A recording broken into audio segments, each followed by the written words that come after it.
पाठ नबी इसायास का ग्रंथ अध्याय 40 पद संख्या 25 से 31 तक। परम पावन ईश्वर कहता है, तुम मेरी तुलना किससे करना चाहते हो? मेरी बराबरी कौन कर सकता है? आकाश की ओर दृष्टि लगाओ, किसने यह सब बनाया है? उसी ने जो नक्षत्रों का समूह फैलाता और एक एक का नाम लेकर पुकारता है।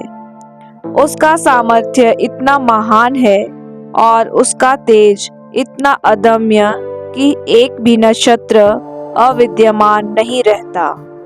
हे याकूब, तुम यह क्यों कहते हो कि प्रभु मेरी दुर्दशा पर ध्यान नहीं देता?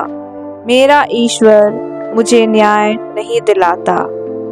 इस्राएल, तुम यह क्यों कहते हो? क्या तुम यह नहीं जानते? क्या तुमने यह नहीं सुना कि प्रभु अनादि अनंत ईश्वर है?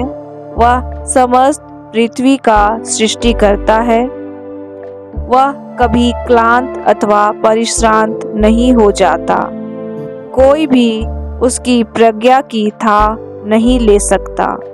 वह थके मांदे को बल देता और अशक्त को संभालता है।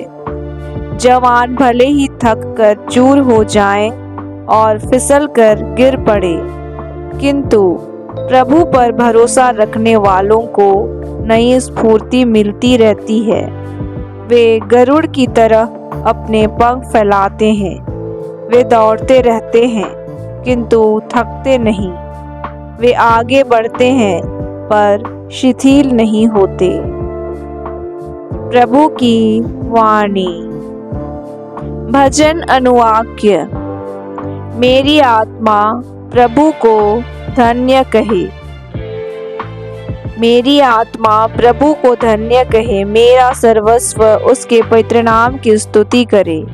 मेरी आत्मा प्रभु को धन्य कहे और उसके वरदानों को कभी नहीं भुलाए। वह मेरे सभी अपराध क्षमा करता और मेरी सारी कमजोरी दूर करता है। वह मुझे सर्वनाश से बचाता और प्रेम तथा अनुकंपा से संभालता है। प्रभु दया तथा अनुकंपा से परिपूर्ण है। वह सहनशील है और अत्यंत प्रेममय है। वह न तो हमारे पापों के अनुसार हमारे साथ व्यवहार करता और न हमारे अपराधों के अनुसार हमें दंड देता है। जय घोष, हालेलुया। देखो, प्रभु अपनी प्रजा बचाने आ रहा है। धन्य है वे जो उसकी अगवानी करने के लिए तैयार हैं। हालेलुया। सुसमाचार। संत मत्ती के अनुसार आज का पवित्र सुसमाचार अध्याय 11 पद संख्या 28 से 30 तक। यीशु ने कहा, थके मांदे और बोझ से दबे हुए लोगों, तुम सब के सब मेरे पास आओ, मैं तुम्हें विश्राम दूंगा। मेरा जुआ अपने ऊपर ले लो और मुझसे सीखो। मैं स्वभाव से नम्र और विनीत हूँ। इस तरह तुम अपनी आत्मा के लिए शांति पाओगे, क्योंकि मेरा जुआ सहज है और मेरा बोझ हल्का। प्रभु का पवित्र सुसमाचार। मनन चिंतन। आज के सुसमाचार में प्रभु यीशु हमें निमंत्रण देते हैं, थके मांदे और बोझ से दबे हुए लोगों, तुम सभी मेरे पास आओ, मैं तुम्हें विश्राम दूंगा। यह वचन हमें अपने जीवन के संघर्षों और बोझों के बीच शांति और सांत्वना प्रदान करता है।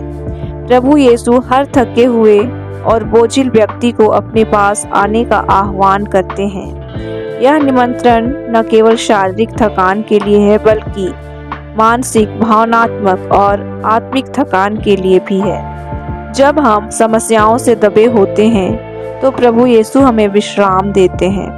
हमें अपने बोझ उनके चरणों में रखना चाहिए।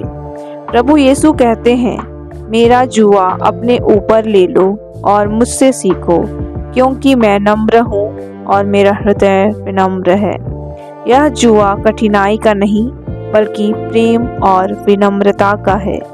जब हम अपने जीवन को प्रभु के मार्गदर्शन में रखते हैं तो वह हमें सहारा देते हैं। आइए हम अपनी इच्छाओं और अहंकार को त्याग कर प्रभु यीशु से नम्रता और प्रेम करना सीखें। प्रभु यीशु कहते हैं, मेरा जुआ सहज है और मेरा बोझ हल्का। इसका अर्थ है कि जब हम अपने जीवन को प्रभु के हाथों सौंपते हैं तो वह हमारे बोझ को हल्का कर देते हैं और हमें शांति प्रदान करते हैं। प्रभु कहते हैं, क्योंकि मेरा जुआ सहज है और मेरा बोझ हल्का। हमें अपने जीवन के बोझ को अकेले नहीं उठाना चाहिए। ईश्वर हमें साथ लेकर चलते हैं। आज क्या हम अपने बोझ और चिंताओं को यीशु के चरणों में रखने के लिए तैयार हैं? क्या हम अपनी नम्रता और प्रेम से दूसरों के जीवन का बोझ हल्का कर रहे हैं? आमीन।